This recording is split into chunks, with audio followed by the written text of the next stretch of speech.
ভাই গাইজ এখানে দেখো আমরা মাঠে ঘুরতে এসেছি। তো এটা হচ্ছে আলু চাষ। কে কে চেনো? এটা হচ্ছে আলু চাষ করেছে এখানে। আপনারা কে কে চেনো এখানে যে এটা আলু আলু গাছই নাকি অন্য গাছ? আর এই দেখো সর্ষের চাষ করা হয়েছে এখানে। সর্ষের বীজগুলো বেরিয়ে গেছে, বুঝতে পারিনি আমরা, আগে এখানে চলে এসেছি কারণ আগে ভিডিও করে গেছি। এখানে প্রচুর সর্ষে ফুল ছিল, এখন এখানে এসেছি দেখি বীজ বেরিয়ে গেছে। আমরা ওই দিকটা যাব, দেখতে পাচ্ছ যে সর্ষে ফুল ঘন দেখা যাচ্ছে, ওই দিকটাই যাচ্ছি এখন আমরা। আর এটা হচ্ছে বেগুন গাছ। আমাদেরও এখানে একটা জমি আছে, চলো তোমাদের সাথে শেয়ার করব সেই জমিটা। এটা পুরোটাই একটা বেগুন চাষ করা হয়েছে এই জায়গাটায়, পুরোটাই কালো বেগুন। বুঝছো না? এই যে এটা দেখছো মশারি দিয়ে ঘেরা, এটা হচ্ছে লঙ্কা চাষ করা হয়েছে। দেখো এটা লঙ্কা গাছ। ওই সর্ষে ফুলটায় যাব, ওই যে ওই সর্ষে, এই যে চলে এসেছি আমরা খুবই কাছে।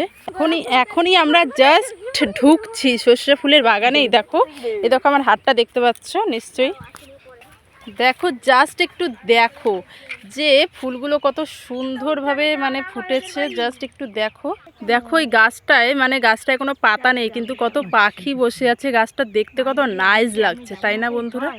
তোমাদেরকে বলেছিলাম যে আমাদের এখানে একটা জমি আছে, যে এই দেখো এই জমিটা, এখানে গাঁদা চাষ করা হয়েছে। এই দেখো কত সুন্দর সুন্দর গাঁদা ফুটেছে। মানে এই সময়টায় না গাঁদাটা খুব ভালোই ফোটে। দিন যত যেতে থাকে ততই গাঁদাগুলো মানে ডিসকালার হতে থাকে, কালো কালো হয়ে যায়, শুকিয়ে যায়, ফুলের মানে বড় হয় না, ছোট ছোট হয়। এখান থেকে পুরো এতটাই আমাদেরই গাঁদা গাছ।